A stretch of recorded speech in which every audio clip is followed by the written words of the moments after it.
Tema que por sí es sugerente en el contexto de la crisis económica mundial que vivimos.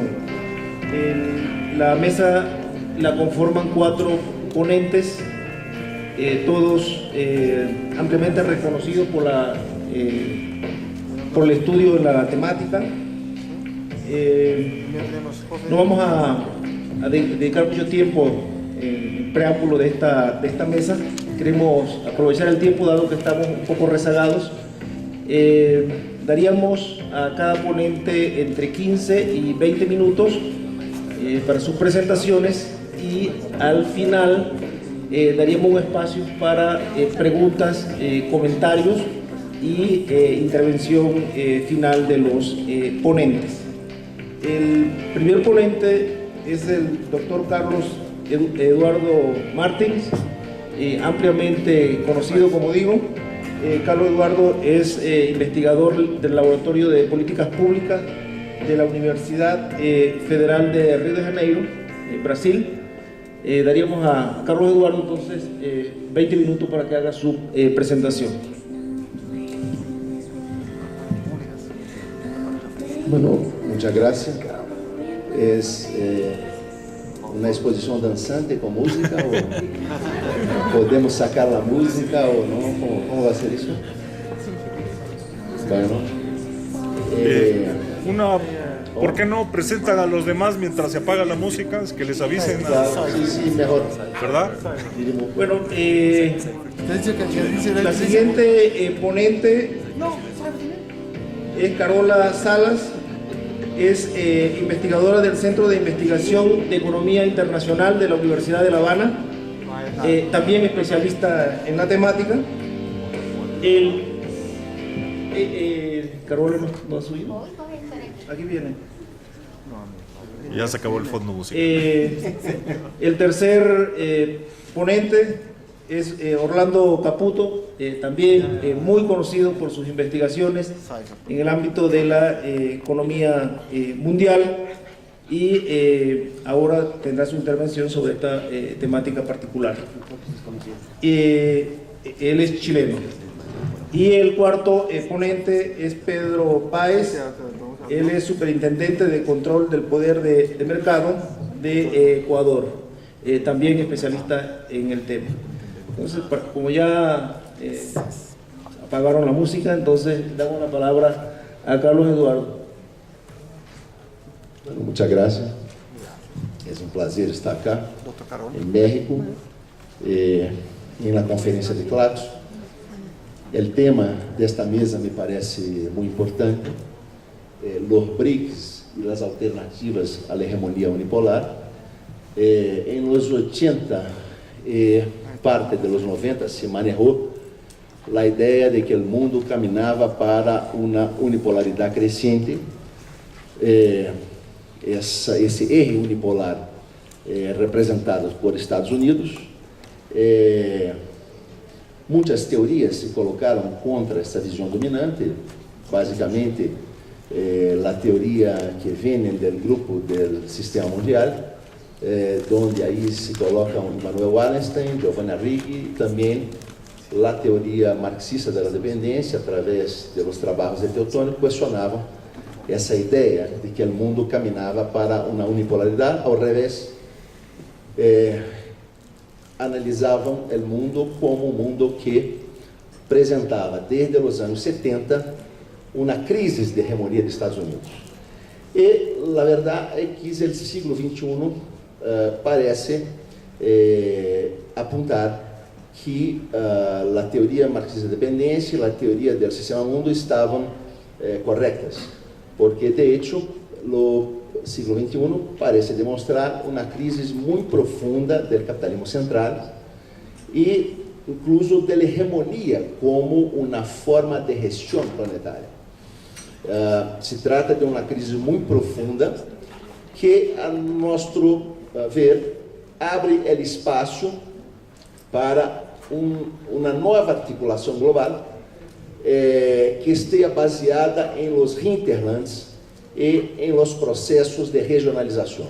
En verdad, o capitalismo foi um sistema que basou sua coordenação global em potências marítimas, em hegemonias que desarrollavam o comércio internacional encontra as potências regionais e o que o século XXI parece demonstrar é que a dinâmica econômica se está deslocando justamente para países que têm forte dimensão continental, que têm forte capacidade de impulsar o mercado interno, incluso um processo de criação de mercados regionais.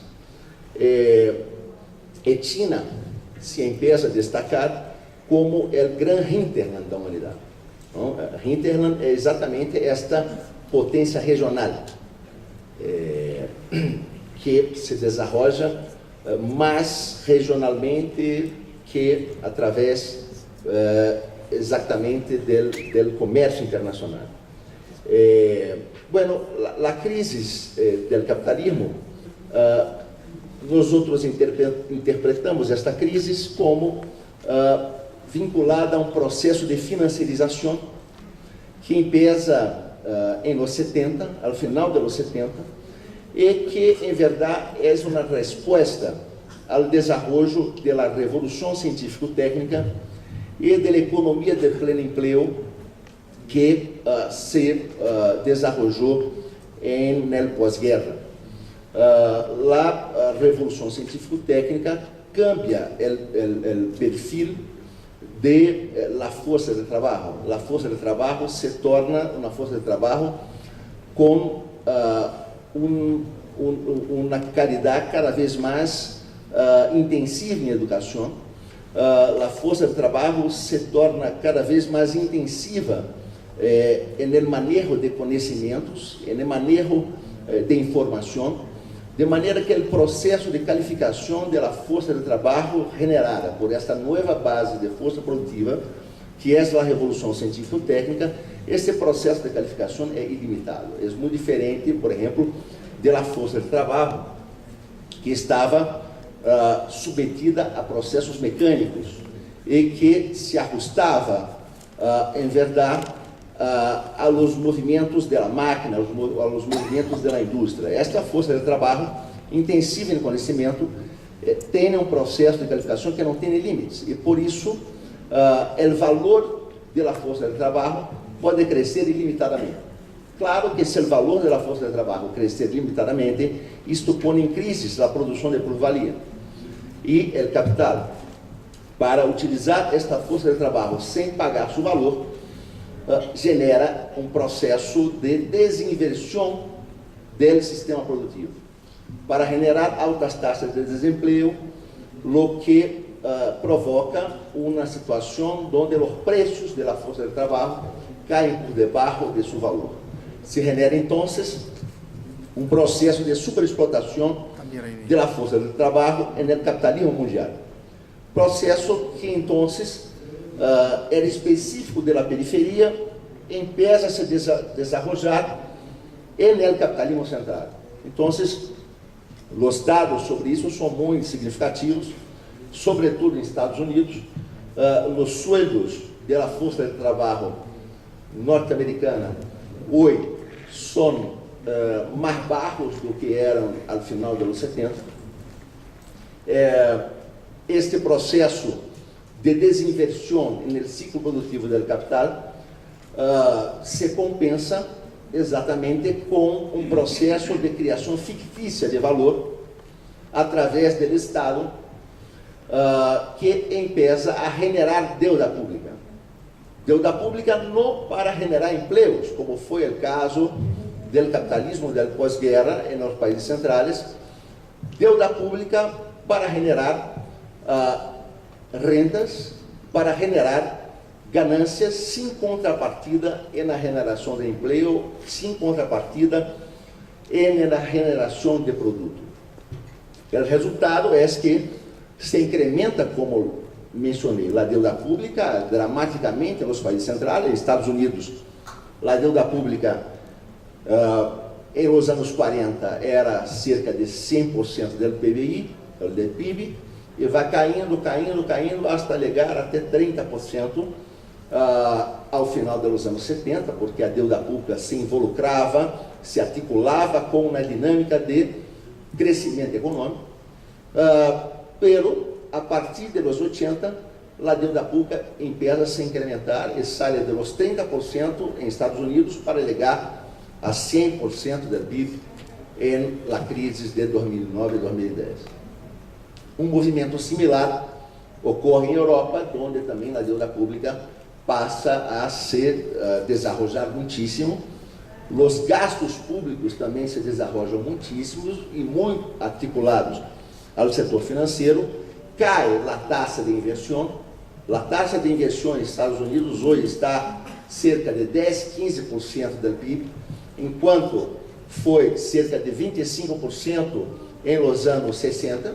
Em Europa também cai fortemente a taxa de inversão. E, claro, cai a taxa de crescimento econômico. No século XXI, isso é muito claro. O crescimento econômico per capita que Estados Unidos generou no século XXI, a taxa anual de crescimento do PIB per capita foi de 1,2%, o que é muito baixo. E a economia mundial, nesse mesmo período, generou uma taxa de crescimento de aproximadamente 3%, ou seja, 3 vezes a taxa de crescimento econômico dos Estados Unidos, a partir do ano 2000. Então, de hecho, se abre o espaço para um deslocamento da dinâmica econômica de los países centrais para outras regiões. E aí China entra como um país que se destaca em capturar esta dinâmica de crescimento econômico, pero outros países também, de uma certa maneira. Índia, Rússia,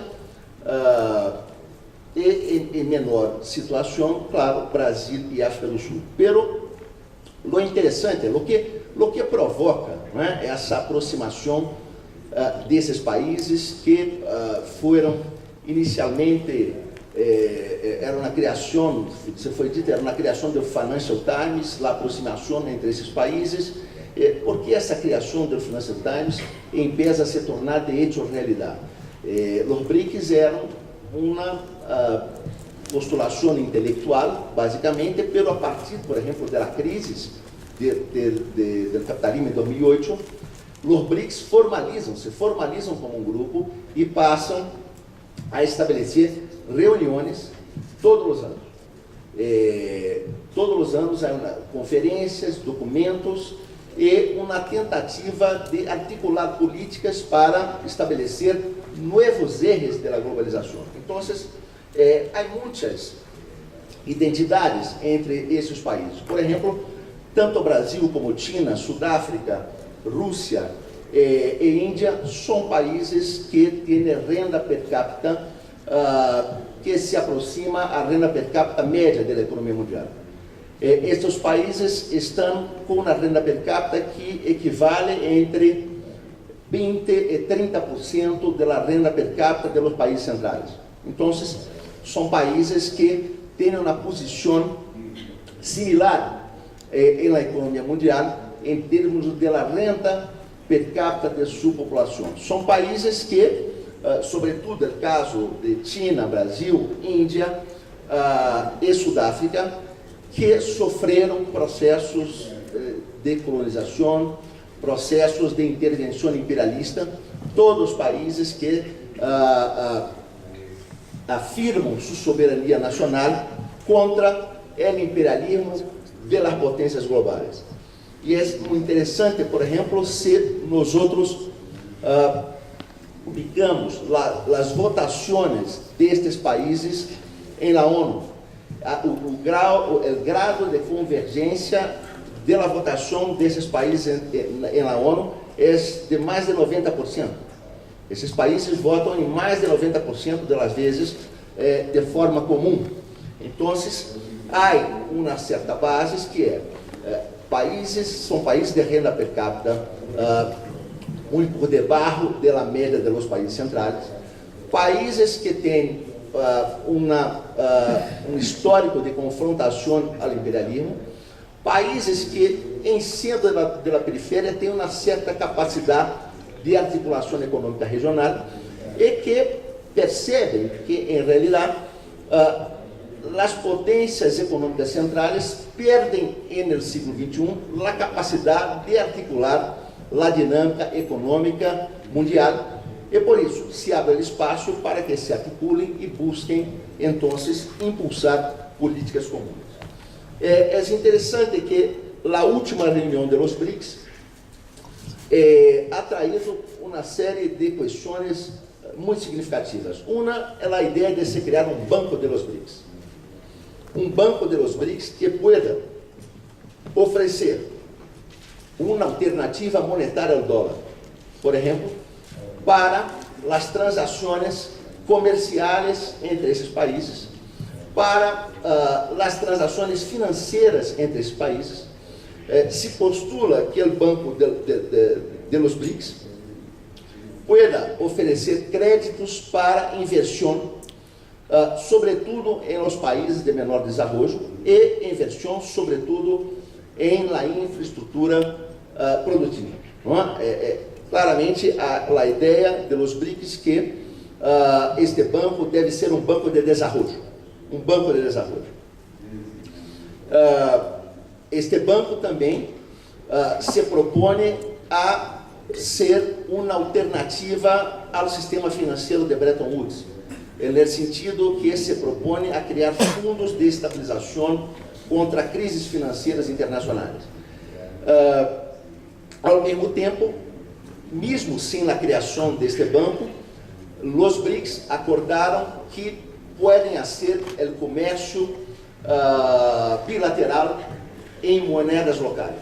Comércio bilateral que compensado em moedas locais como forma de sair do circuito do dólar.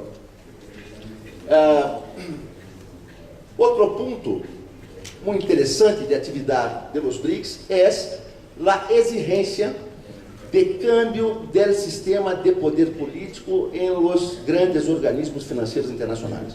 São os BRICS que estão fazendo uma forte pressão para que se modifique o sistema de poder político decisório em FMI e Banco Mundial, no sentido de incrementar o peso político destes países em la decisão de aplicação dos fundos desses organismos.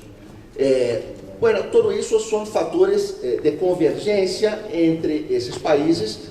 Claro que há inúmeras limitações para que o projeto do BRICS pueda efetivamente criar uma alternativa à hegemonia dos Estados Unidos e da Europa Central, que ainda sigue na economia mundial, aunque decadente, essa hegemonia sigue. E entre estas limitações, eu vou apontar algumas. Uma delas, por exemplo, é que China segue muito articulada ao sustentamento do dólar como moeda mundial. 40% da dívida pública norte-americana hoje está em mãos estrangeiras. E desses 40%, uma parte muito significativa é controlada por China. Então, China faz inversões em títulos da dívida pública dos Estados Unidos para sustentar o dólar como moeda mundial. Claro que há limites para isso. Há limites para isso. A crise de 2008, 2009 revelou um limite. Quando China foi afetada por esta crise e suas exportações caíram 20%, e a dinâmica de crescimento econômico China ameaçou ser desarticulada, o Partido Comunista Chino diminuiu suas inversões em títulos da dívida pública dos Estados Unidos, e isso, um grande paquete de inversão na economia china para impulsar o mercado inteiro.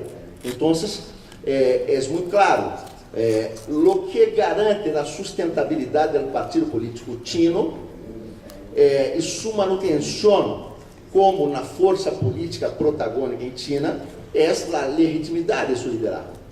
Se a dinâmica de crescimento econômico chino ameaçar se desarticular, China revelou claramente que diminui sua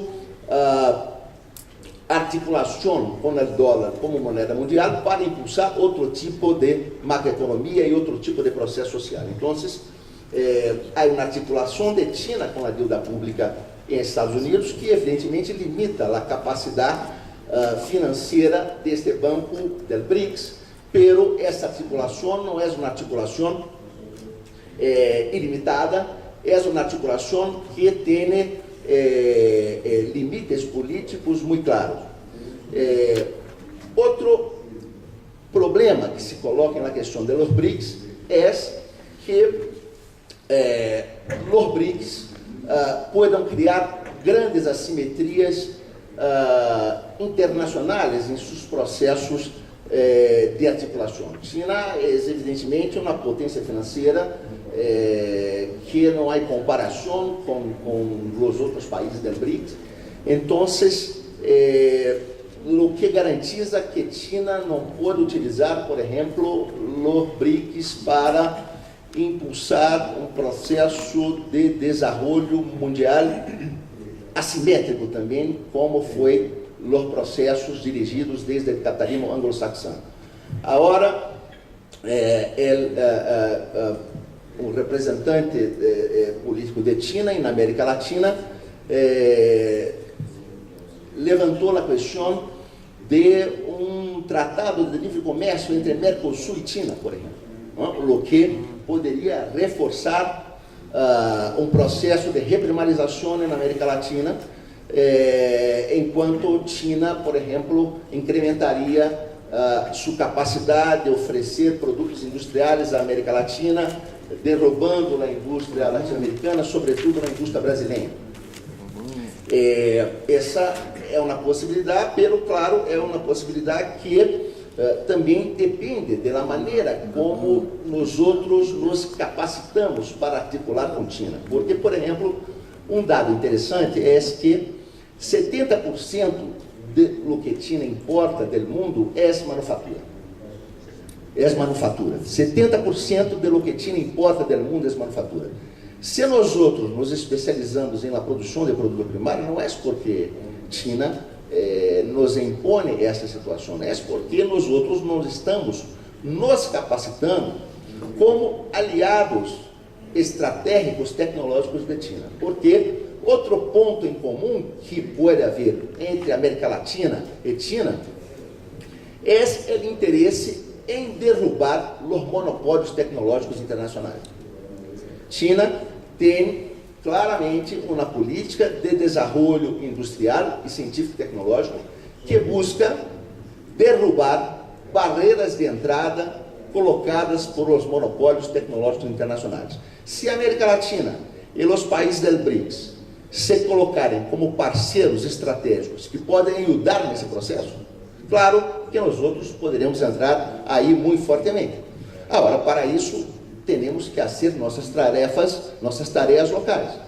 Não é possível, por exemplo, que a América Latina pueda ser um parceiro importante, investindo 0,3% do PBI em pesquisa e desenvolvimento, como hace México, ou 0,4%, como hace Argentina, ou um pouco mais, como hace Brasil, 1%, pero muito desarticulado de uma inversão de investigação e desenvolvimento vinculada aos processos produtivos, porque um dado internacional que se tem que manejar é que o ativo menos internacionalizado da economia mundial é a investigação e desenvolvimento. 90% da investigação e desenvolvimento que são feitas por as empresas são feitas em suas matrizes e não em suas filiais. Então, evidentemente que um processo de desenvolvimento do sistema de ciência e tecnologia América Latina passa por uma forte recuperação da empresa estatal. Essa empresa efetivamente pode investir são mais significativas para que nossos países possam funcionar como aliados estratégicos, por exemplo, de uma política tecnológica china e evitarem uma articulação internacional com ela que reproduza assimetrias como a Inglaterra produziu, por exemplo, no século XIX, criando uma economia industrial na Europa e reprimarizando o resto da economia mundial. Então, eu penso que é uma tarefa nossa romper com a superexplotação do trabalho que caracteriza nossos países, desenvolver os gastos com a força de trabalho na América Latina para que nós outros podemos ter, de hecho, uma população capaz de criar um trabalho de ciência e tecnologia realmente importante. Outro limite, exatamente esse que estava mencionando, é a dependência de nossos países. Enquanto nossos países seguirem sendo políticas dependentes, barra liderazgo de nossas burguesias que se apoiam na superexploração do trabalho e barra liderazgo dos Estados Unidos, com quem a América Latina aún mantém mais de 40% de seu comércio internacional, enquanto nossos países seguirem o modelo da dependência, não aproveitarão a ventana de oportunidade que se estabelece com a crise do capitalismo em los países centrais. E outro limite que eu puedo desenvolver depois no debate, porque o tempo já está agotado, é o limite do subimperialismo brasileiro. O Brasil, como país articulado a los BRICS, tem uma relação com seus vizinhos regionais muito assimétrica.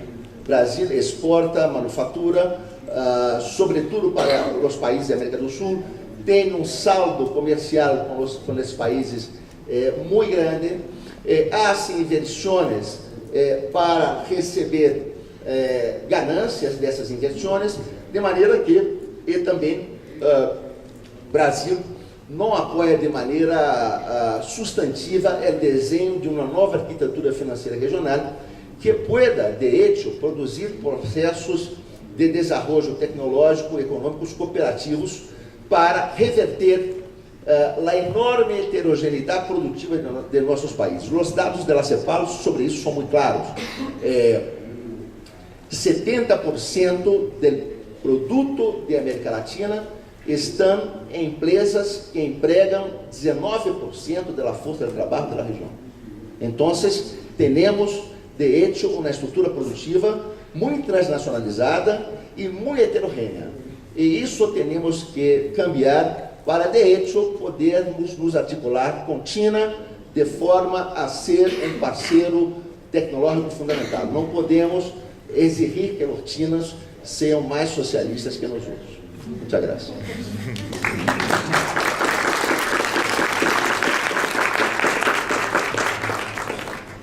Muchas gracias, Carlos Eduardo, por el tema que por sí es sugerente en el contexto de la crisis económica mundial que vivimos. La mesa la conforman 4 ponentes, todos ampliamente reconocidos por el estudio de la temática. No vamos a dedicar mucho tiempo en el preámbulo de esta mesa. Queremos aprovechar el tiempo, dado que estamos un poco rezagados. Daríamos sobre esta temática particular. Él es chileno. Y el cuarto ponente es Pedro Páez. Él es superintendente de control del poder de mercado de Ecuador, también especialista en el tema. Entonces, como ya apagaron la música, entonces damos la palabra a Carlos Eduardo. Bueno, muchas gracias. Es un placer estar acá en México, en la conferencia de Claxo. El tema de esta... Es Carola Salas, es investigadora del Centro de Investigación de Economía Internacional de la Universidad de La Habana, también especialista en la temática. Carola no ha subido. Aquí viene. Ya se acabó el fondo musical. El tercer ponente es Orlando Caputo. también muy conocido por sus investigaciones en el ámbito de la economía mundial, y ahora tendrá su intervención. Daríamos a Carlos Eduardo entonces 20 minutos para que haga su presentación. Bueno, muchas gracias. Es una exposición danzante con música, o podemos sacar la música o no, ¿cómo va a ser eso? Bueno, ¿por qué no presentan a los demás mientras se apaga la música? Es que les avisen. sí, mejor. ¿Verdad? Bueno, la siguiente ponente, a cada ponente entre 15 y 20 minutos para sus presentaciones, y al final daríamos un espacio para preguntas, comentarios y intervención final de los ponentes. El primer ponente es el doctor Carlos Eduardo Martins, ampliamente conocido, como digo. Carlos Eduardo es investigador del Laboratorio de Políticas Públicas de la Universidad Federal de Río de Janeiro, Brasil.